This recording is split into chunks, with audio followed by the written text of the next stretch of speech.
50 orang, jadi kita mesti kabur habis ini. Ketika Abdurrahman bin Auf hijrah dari Mekah ke Madinah, ini ngelanjutin ceritanya kayak Khalil nih, ceritanya kayak Khalil, lanjutin dah.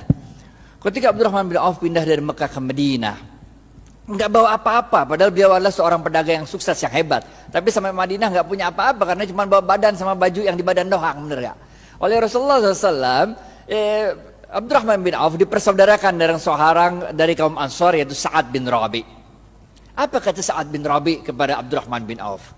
Sa'ad bin Rabi' mengatakan, ya Abdurrahman, ini saya punya harta, kita bagi dua dah.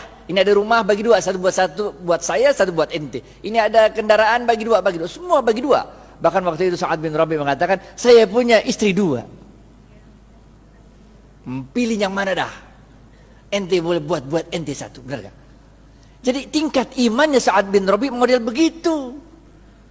Dan tingkat imannya Abdurrahman bin Auf bukan kayak kita. Kalau kita dibilang begitu, kita bilang apa tuh? Alhamdulillah wa syukurillah, ente emang baik banget Sa'ad, benar gak? Tapi Abdurrahman bin Auf begitu itu mengatakan, ada yang tahu jawabannya? Gocap kalau bisa nih, angkat tangan, gocap kalau bisa.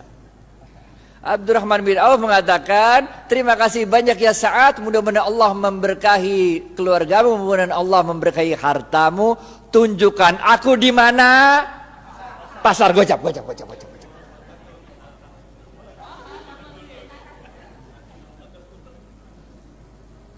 Tunjukkan aku di mana pasar, men. Bener gak? Harta mah insya Allah der, Allah yang ngatur rezeki. Yang penting lu usaha, bener gak? Yang penting usaha. Udah, tunjukin pasar sama Sa'ad, jalan berdua ada tuh. Ngelengkapin kisahnya Kiai Fikri Bareno juga nih. Jalan. Sa'ad nanya, si Abdurrahman bin Auf nanya sama Sa'ad, ini pasarnya siapa nih Ad katanya? Orang Yahudi katanya. Di depan pasarnya ada tanah kosong. Ditanya lagi, Ad, ini tanah kosong punya siapa Ad katanya? Punya aneh kata Sa'ad. Udah Ad, kita jadiin pasar katanya. Bagaimana caranya? Udah tenang dah. Orang kalau jualan di pasarnya Yahudi itu suruh nyewa lapak. Lapak tuh sewa, bener gak? Sedangkan Abdurrahman bin Auf itu tanahnya Sa'ad bin Rabi' dipatok-patok, dijadiin itu lapak-lapak, kan nyewa. Kaum muslimin silakan jualan aja di sini. Kalau untung bagi hasil. Ngerti gak? Lah itu kaum muhajirin yang pindah kan nggak punya harta yang dibawa, bener gak? Jadi kalau suruh bayar sewa kagak sanggup, bener gak? Jualan aja dulu, benar gak? Kalau untung bagi hasil nih. Itu sebabnya ekonomi Madinah mulai tumbuh. Seorang sahabat waktu itu datang kepada Rasulullah SAW, ya Rasulullah, kami ini dagang untungnya kecil. Sedangkan orang-orang Yahudi dagang untungnya besar. Sama-sama di Madinah nih. Nabi kaget, kok bisa begitu? Barangnya sama katanya. Kok bisa orang Yahudi untungnya gede, kalian untungnya kecil? Para sahabat menjawab, kami kalau dagang ngikutin cara mau berdagang ya Rasul. Rasul tambah kaget lagi lah. Bagaimana caranya? Kami kalau dagang jujur.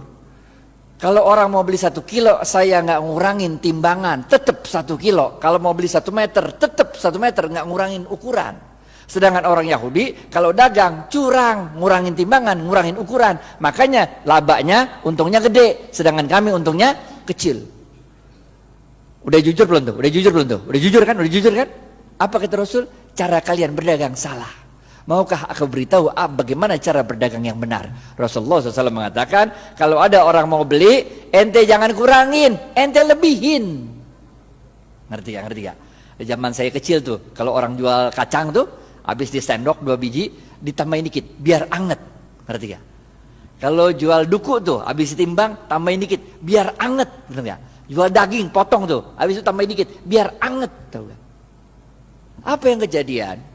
Orang-orang yang biasa belanja di pasar Madinah, orang Yahudi, sekarang pindah ke tempatnya orang Muslim. Karena pertama, orang ngomong dari mulut ke mulut.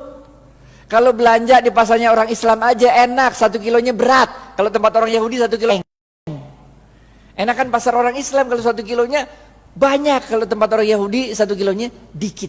Ini rahasia yang pertama. Rahasia yang kedua, tiap kali dia jualan kan berarti dia sodakoh. Ngelebihin, bener gak? Kalau sedekah ente ngundang barokahnya Allah. Paham gak? Jadi Bapak Ibu sekalian, ini kita tarik 2 pelajaran penting. Yang pertama, kalau bisnis jangan curang. Ngapain bisnis curang? Bener ya? Kita orang Islam men. Kalau ente orang Islam, sholat tapi bisnis curang, enggak oke. Yang pertama nih, bisnis jangan curang, jangan ngurangin timbangan, jangan ngurangin hak pembeli. Yang kedua apa? Yang kedua, kalau bisnis itu banyakin sodakoh, ngejar barokah. Makanya kita diajarkan oleh Rasulullah SAW sebuah doa yang sangat ada yang tahu doanya? Doa mau makan, doa mau makan, doa mau makan, doa mau makan, doa mau makan. Woi gocap woi, ya bu. Allahumma barik lana, gocap.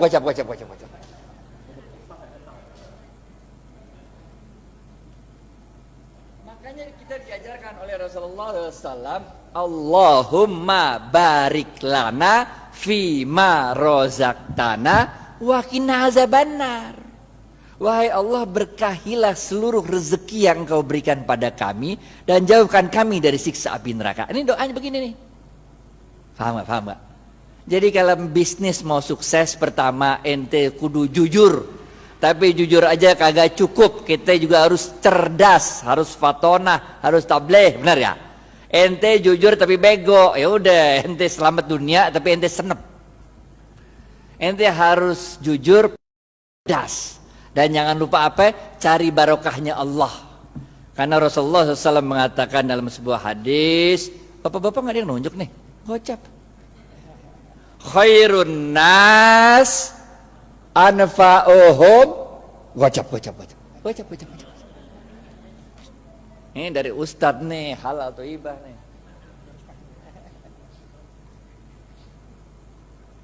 Paham ya? Yang pertama nih, kudu jujur, sidik amanah. Sidik jujur kepada Allah. Kalau Allah bilang haram, tinggalin aja dah. Amanah, itu kalau dikasih kepercayaan sama orang jangan dirusak, pegang baik-baik. Benar gak? Selain jujur, kita juga harus cerdas dalam membaca situasi. Fatonah, cerdas dalam menyampaikan sesuatu, tabligh. Kagak cukup yang ini doa. Yang ketiga, benar gak? Jujur, cerdas. Yang ketiga, cari barokahnya Allah. Khairun nas anfa'uhum linnas. Sebaik-baik manusia adalah yang paling banyak memberi manfaat bagi manusia lain. Ngapain kaya sendirian, nggak asik walaupun halal. Ngerti gak? Nggak asik kaya halal tapi nggak nyebarin barokah, nggak asik.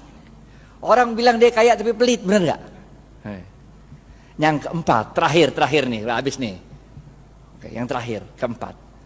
Jangan lupa Rasulullah SAW bersabda, man lam yashkurin nas. Susah ya? Pilihan berganda. A, man lam yashkurin nas lam yashkurillah. B, man lam A atau B? A.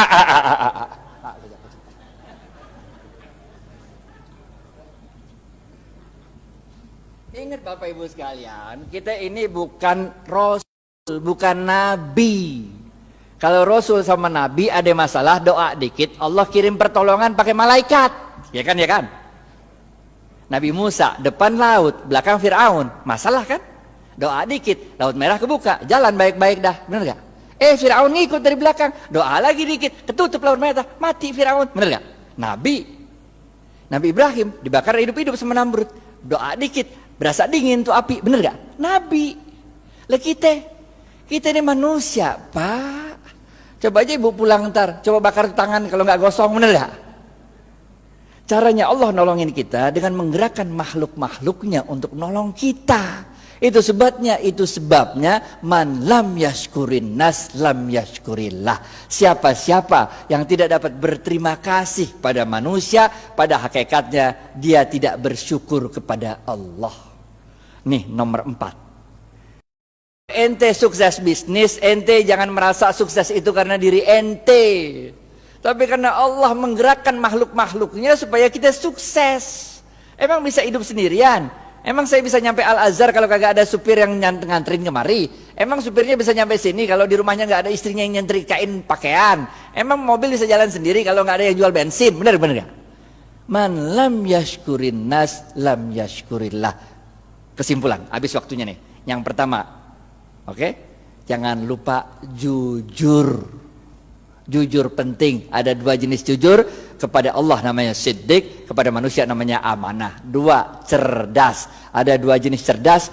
Yang pertama fatonah, faham memahami situasi. Yang kedua tabligh, pandai untuk meyakinkan orang lain. Yang ketiga apa? Khairun nas anfa'uhum linnas. Bisnis itu jangan cuma mau cari untung, tapi bisnis itu harus memberikan manfaat banyak-banyaknya orang, benar ya? Yang keempat, jangan kita yang merasa bangga kesuksesan bisnis itu karena kita doang. Kita harus terima kasih sama orang-orang lain, karena man lam yashkurin nas lam yashkurillah. Siapa-siapa yang tidak dapat berterima kasih pada manusia, pada hakikatnya dia tidak dapat bersyukur kepada Allah. Maka dalam tempo yang singkat, dominasi ekonomi Yahudi di kota Madinah dapat dipatahkan oleh kaum muslimin. Bagaimana dengan kita di Indonesia? Nanti kita serahkan ke Khalil Ridwan untuk yang membahas. Pokoknya nggak usah nunggu kita sempurna dah. Yang bisa jalanin gitu aja dah. Karena kaidah fikihnya berbunyi ma la yudraku kulluhu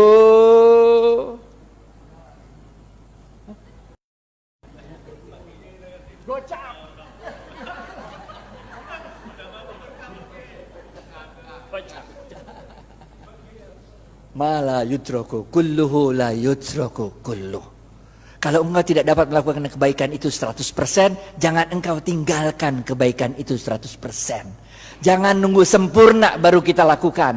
Lakuin dulu, nggak usah nunggu tajwid, makhraj sama tahsinnya benar. Jangan nggak usah, sholat aja sholat, benar gak?